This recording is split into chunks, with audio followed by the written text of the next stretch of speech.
yang baik, Bapak yang luar biasa, terima kasih Tuhan. Boleh kami sampai ke tahun 2024 ini semua oleh karena kemurahan Tuhan. Dan boleh kami beracara keluarga seberapa kami yang ada semua oleh karena kemurahan-Mu Bapak. Terima kasih Bapak yang baik. Tibalah saatnya kami Bapak akan menerima renungan firman Tuhan yang boleh kembali menguatkan kami Bapak. Mari berkati kami Tuhan, kuduskan kami anak-anak-Mu, layakkan kami Tuhan, sucikan kami semuanya, supaya kami Tuhan Yesus mampu untuk menerima perkataan-Mu menjadi kekuatan dalam kehidupan kami. Terima kasih kami siapkan hati kami, dalam nama Yesus kami sambut firman dan mengucapkan syukur kami berdoa. Amin. Amin. Renungan singkat ya. Kalau tadi persiapkan Mazmur 90 ayat 12. Mazmur 90 ayat 12. Karena saya satu ayat sama-sama kita membaca. Mazmur 90 ayat 12. Cara kami Kenal.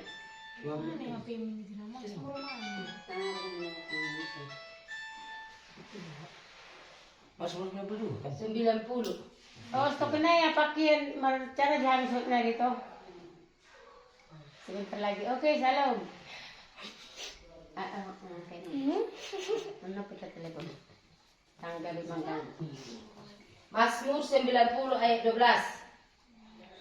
Ya. 2, 3 ya. Ajarlah kami menghitung hari-hari kami, Supaya kami dapat beroleh hidup yang bijaksana. Ajar kami Tuhan menghitung hari-hari. Haleluya. Amin.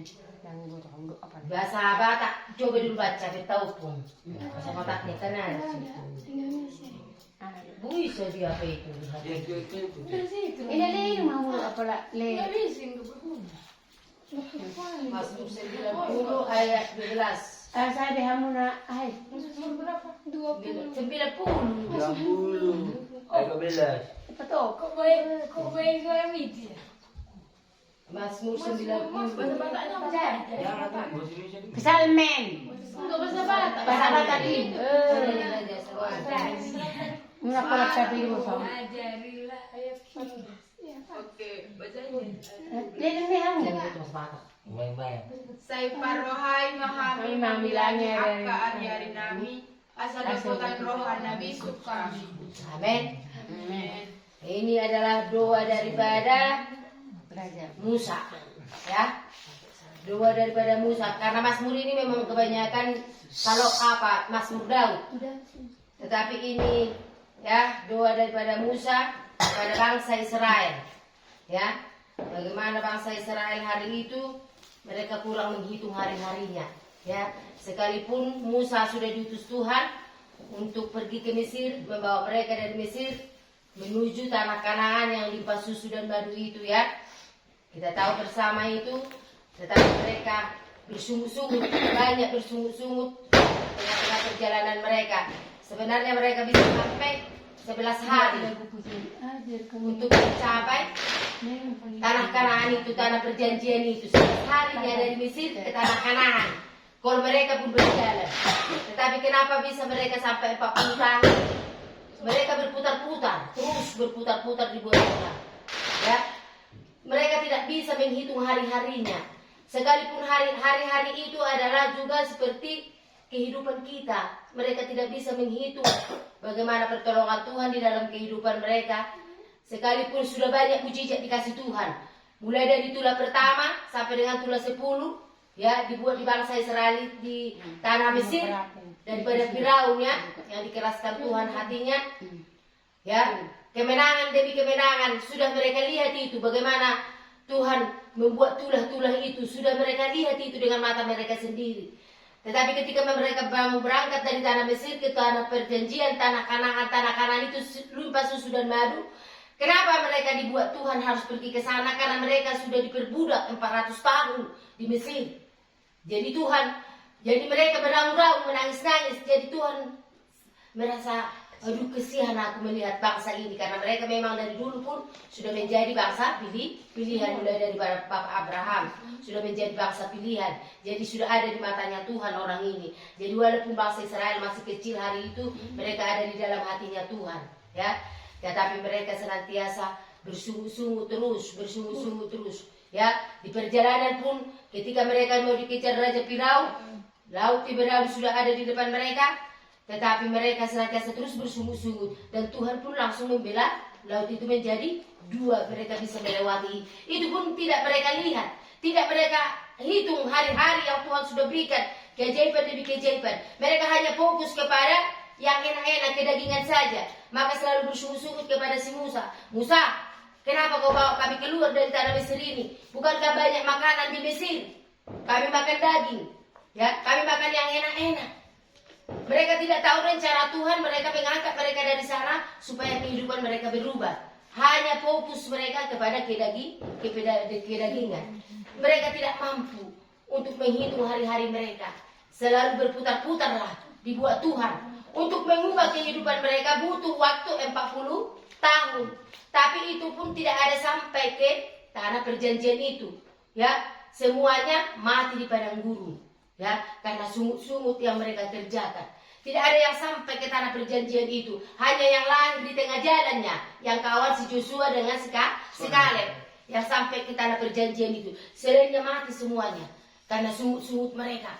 Mereka sudah melihat bagaimana Tuhan menolong mereka, bagaimana senantiasa Tuhan membela mereka. Tuhan sudah menjadi tiang awan, ya, di malam hari, di siang hari, tiang api di malam hari. Itu pun mereka senantiasa tidak mau berterima kasih. Mereka tidak bisa bekerja, tidak ada pekerjaan mereka, tapi Tuhan kasih makanan manna, ya. Hanya makan, hanya mereka sungguh-sungguh melakukan kebenaran firman Tuhan. Hanya mereka taat kepada Musa, hanya mereka taat kepada firman Tuhan, itunya maksud Tuhan. Tetapi mereka bersungguh-sungguh melawan terus. Asal sedikit mereka lapar, asal sedikit mereka kena coba, mereka langsung melawan. Tidak ada yang mau mereka bersyukur kepada Tuhan. Mereka tidak bisa menghitung bagaimana perjalanan mereka dari Mesir ke tanah Kanaan itu untuk mencapai tanah Kanaan. Tidak bisa mereka hitung itu. Tidak bisa mereka lihat bagaimana keajaiban demi keajaiban yang Tuhan kerjakan. Demikian juga manusia sekarang ini. Akan banyak nanti tidak sampai kepada kerajaan Allah. Mereka tidak mau menghitung hari-hari yang sudah Tuhan berikan. Ya, apa yang sudah kita lakukan? Ya, berapa tahun umur kita? Apa yang sudah kita lakukan kepada Tuhan? Ya, apakah kita bisa menghitung hari-hari yang Tuhan percayakan kepada kita? Minggu lepas minggu, bulan lepas bulan, bahkan tahun yang sudah kita tinggalkan, yang baru beranjak beberapa menit ini. Ya, bagaimana Tuhan memberkati kita? Bisakah kita hitung itu? Bagaimana pertolongan Tuhan? Mengenai waktu adalah kehidupan kita. Kehidupan kita ini yang kita berikan kepada Tuhan. Apakah hanya dengan sungguh-sungguh kita? Apakah tidak penuh ucapan syukur kita kepada Tuhan? Pencapaian-pencapaian kita terima daripada Tuhan, keberhasilan, kesehatan, kekuatan yang kita terima daripada Tuhan. Apakah itu tidak kita mengucap syukur, melipat tangan kita kepada Tuhan? Tetapi banyak orang saat ini tidak memiliki itu. Dia pikir hanya kekuatan mereka. Sedikit saja mereka kena coba, ada pencobaan, ada tantangan, Tuhan izinkan.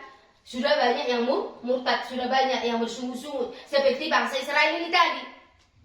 Walaupun sudah mereka dibawa Tuhan, melepaskan mereka dari perbudakan itu. Mereka diperbudak di Mesir 400 tahun lamanya. Tapi Tuhan bawa mereka kembali ke tanah perjanjian itu. Tetapi itu pun mereka di tengah jalan bersungut-sungut. Sehingga berputar-putar 40 tahun.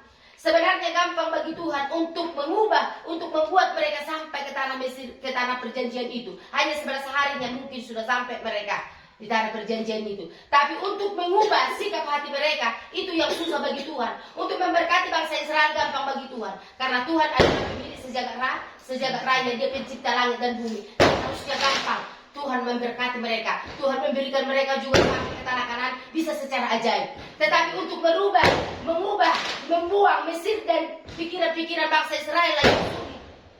Ya, sehingga mereka harus dulu berputar-putar selama 40 tahun. Supaya mereka mengenal Tuhan yang benar. Mereka harus diperhadapkan dulu dengan segala keadaan. Apakah mereka mampu untuk terus berjalan di dalam kebenaran. Tetapi buktinya mereka gagal semuanya. Tidak ada yang sampai ke dalam kota itu. Satu pun, hanyalah yang lahir di tengah jalan yang sampai. Ya, tanah perjanjian itu. Demikian juga kita anak-anak Tuhan pada saat ini. Ya, Tuhan sudah menolong kita mungkin, tetapi banyak kita lupa. Sudah diberikan kesehatan, sudah diberikan kekuatan, banyak tidak mau mengucap syukur kepada Tuhan. Sudah ditolong, mungkin sudah naik kelas 1 menjadi kelas 2. Bagi yang sekolah sudah mungkin diberikan kepintaran. Sudah mungkin kita mencapai pencapaian, kesembuhan sudah Tuhan berikan kepada kita.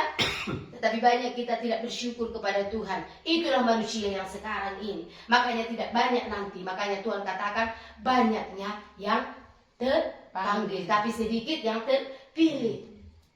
Ya, jangan sampai kita keluarga tidak terpilih. Kita harus sampai ke tanah perjanjian itu, yaitu adalah surga yang menjadi bagian kita. Ya, kita harus bisa menghitung. Musa berkata kepada bangsa Israel itu, ya, dikatakan tadi, ajarlah kami menghitung hari-hari kami, ya, supaya kami beroleh hati yang bijaksana, ya, supaya kami bisa beroleh hati yang mengucapkan syukur kepada Tuhan, berterima kasih kepada Tuhan. Bagaimana Tuhan sudah menolong kita, bagaimana Tuhan sudah memberkati kita, bagaimana Tuhan sudah memberikan kita segala sesuatu pencapaian yang sudah mungkin kita bergumul, tetapi Tuhan tolong kita. Jadi kita harus belajar terus. Berbicara tentang waktu, berbicara tentang kehidupan kita. Ya, bagaimana senantiasa hidup kita inilah yang harus kita berikan kepada kita.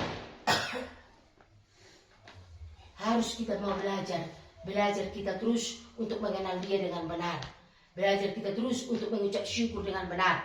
Ya, mungkin kita di tahun 2023 ini agak down memuji Tuhan, tingkatkanlah itu ke depannya.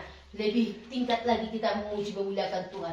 Kenapa kita harus diajar untuk menghitung hari-hari? Karena memang hari-hari ini adalah hari-hari yang jahat. Firman Tuhan berkata, hari-hari ini adalah hari yang jahat. Waspadalah kamu anak-anakku. Pergunakanlah waktu yang ada. Jadi kita harus bisa mempergunakan waktu yang ada sedemikian rupa. Jangan kalian hanya sibuk dengan segala keadaan. Itu HP yang terutama, main-main. Ya, mari berikan waktu. Kita tidak tahu entah besoknya Tuhan datang. Jangan kita seperti bebel bangsa Israel ini. Tuhan berkata, aku 11 hari akan sampai mereka. Tetapi kenapa mereka mati semuanya? Bebel mereka. Tidak mau mereka menghitung hari-hari. Ya, sudah mungkin Tuhan berikan kita beberapa periode untuk senantiasa kita dengar firman Tuhan. Bertobatlah sebab kerajaan Allah sudah dekat. Tapi banyak orang bebel, tidak mau mempergunakan waktu dengan benar. Banyak hanya yang kedagingan ini saja yang diperlukan. Yang penting makan, yang penting minum, yang penting bisa belajar. Tetapi adakah Tuhan di dalam hidupmu itu sekarang? Seperti pujian itu, hidupku adalah penyembahan. Hidup kita ini adalah penyembahan kepada Tuhan. Pakailah waktumu. Kita tidak tahu kapan waktunya. Sebab Tuhan katakan sebentar lagi Dia akan datang.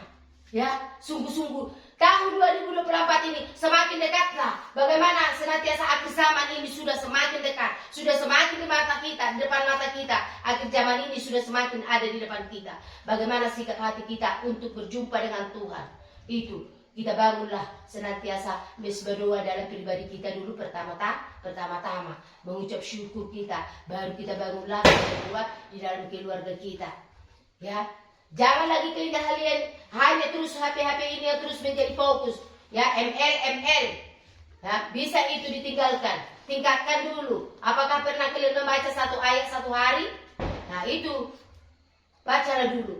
Ya, nanti terjadi yang di Ibrani 5 ayat 12 itu. Seharusnya kalau dari segi waktu kamu sudah menjadi pengajar, tetapi kamu menjadi anak-anak, sebab susulah menjadi makananmu, ya.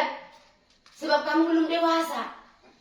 Sebenarnya kalau udah umur 20 tahun itu sudah dewasa, ya, di dalam Tuhan. Tetapi anak-anak, kenapa? Kamu masih perlu diajarkan asas-asas pokok. Artinya belum tahu dia apa arti pertobatan itu sesungguhnya kepada Tuhan, belum tahu. Ya, padahal udah lama menjadi Kristen. Ya, mulai dari nenek moyang kita sudah menjadi Kristen, tapi banyak anak-anak Tuhan saat ini tidak mengerti kebenaran firman Tuhan. Ya, mereka hanya fokus kepada hati. Mereka hanya fokus kepada main-main. Ya, mereka hanya fokus kepada kepentingan-kepentingan dunia ini, bagaimana menyenangkan pribadinya. Bagaimana menyenangkan Tuhan, bukan itu yang kalian cari. Tetapi bagaimana supaya aku senang.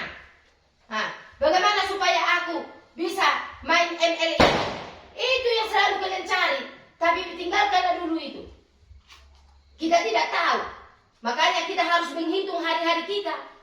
Ya, sebab kedatangan Tuhan sungguh tidak lama lagi. Apakah sudah kita siap kalau Tuhan datang?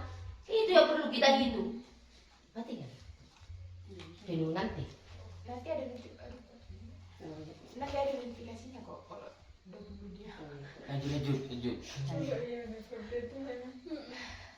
Jadi harus menghitung, harus hitung hari-hari. Hitung dulu kebaikan-kebaikan Tuhan. Itulah kalau kita sudah merasakan kebaikan Tuhan itu, kita pun meneteskan air mata. Bukan karena kuat kita, bukan karena kehebatan kita, tetapi kita pun hidup oleh karena kasih karunia. Tidak ada gaji, tidak ada senantiasa menjadi karena setiap bulan nanti aku dapat ini, tidak. Tapi oleh semua hidup oleh karena kemurahan Tuhan. Hidup oleh karena belas kasihan daripada Tuhan. Kalau bukan Tuhan, siapa lagi yang menolong kita? Mungkin kita kalau sekali-sekali kepada keluarga bisa kita ditolong. Tetapi kalau terus kita, mungkin kita diabaikan. Tetapi kalau Tuhan kita itu mau setiap saat kita berseru kepada Tuhan, mau setiap waktu kita datang kepada Tuhan, dia tidak pernah bosan. Dia pasti menolong. Dia pasti memberkati. Dia pasti memberikan kita rezeki. Dia pasti bisa membuat kalian sekolah. Walau terbatas kemampuan orang tua, tapi Tuhan itu ajaib untuk menolong. Itu yang perlu kita lihat dalam kehidupan kita, sehingga kita tidak lagi untuk ada hati kita tidak mencari Tuhan. Karena kebaikan Tuhan inilah, karena kasih sayang Tuhan itu apapun bentuk situasi kita, ya, bagaimanapun dosa-dosa kita, tetapi karena kebaikan Tuhan itu, makanya kita tidak bisa melepaskan Dia, karena Dia sudah sangat baik mencintai kita. Apa adanya kita diterima, bagaimanapun tingkah laku kita, ya, Dia selalu membuka tangannya. Makanya di dalam apa dikatakan dalam Matius itu 11, marilah kepada aku yang letih sudah yang berat, aku berikan kelegaan. Walaupun ada masalah kita, walaupun ada persoalan kita, walaupun keadaan keuangan kita bagaimana, tapi ketika kita datang kepada Tuhan, maka Tuhan akan membuka tangannya dan membuka jalan dan memberikan rezeki kepada kita masing-masing.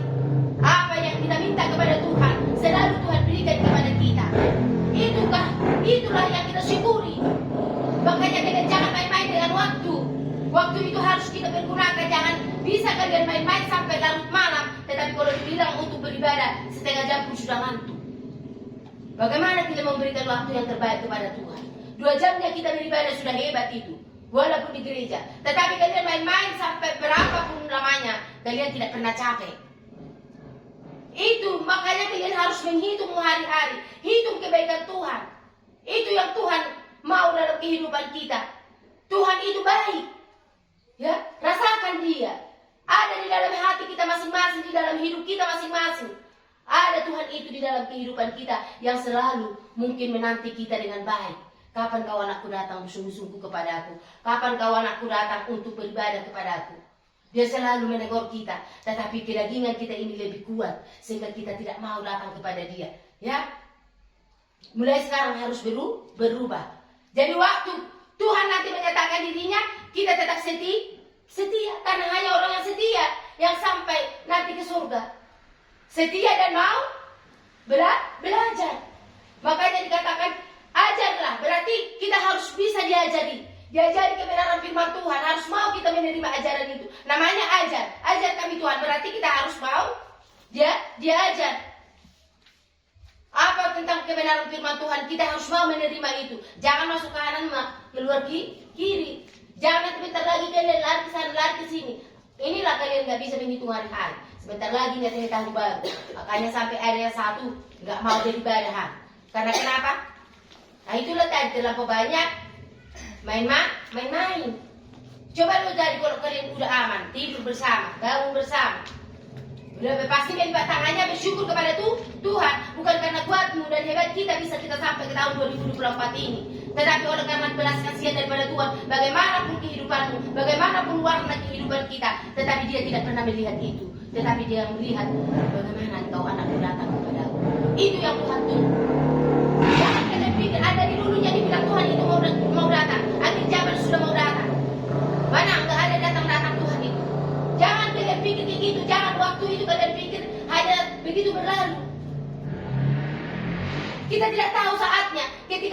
dan Gomora, ingat dulu itu Sodom dan Gomora ketika mau dimusnahkan Tuhan, sudah ada peringatan kepada mereka semua supaya mereka bertobat. Tetapi tidak ada yang mau mendengarkan kebenaran firman Tuhan. Tidak ada yang mendengarkan hamba-hamba Tuhan yang ada di sana. Mungkin sudah diserukan hamba-hamba Tuhan sampai berbusa mulutnya, bertobatlah, sebab senantiasa kota ini kalau tidak bertobat akan dimusnahkan Tuhan, akan dibakar habis ini. Tetapi ketika mereka didiri, mereka tidak mau mengeraskan hatinya, maunya hidupnya ini tidak bisa diatur. Maka senantiasa Tuhan turunkanlah api dari surga untuk membakar kota dari Sodom dan Gomora itu. Hanya keluarga si Lot yang selamat. Itu pun istrinya, karena dia melihat ke belakang tidak taat, sudah dikasih malaikat itu kesempatan kepada keluarganya. Ayo keluar kalian dari tempat ini supaya kubakar ini. Kota ini sudah tidak ada lagi yang berkenan di hatiku, kata Tuhan. Aku bakar kota ini habis. Semuanya, hewan, harta, semuanya akan kubakar habis. Keluar kalian. Tetapi ketika di jalan istrinya menoleh. Dia bagaimana hartaku ini nanti? Dia tidak bisa melepaskan kenikmatan-kenikmatan yang sudah dia terima. Mungkin selama dia di Sodom dan Gomora. Harta-harta bendanya, kambing dombanya yang memang Lot dicatat dalam firman Tuhan juga orang yang kaya diberkati Tuhan juga.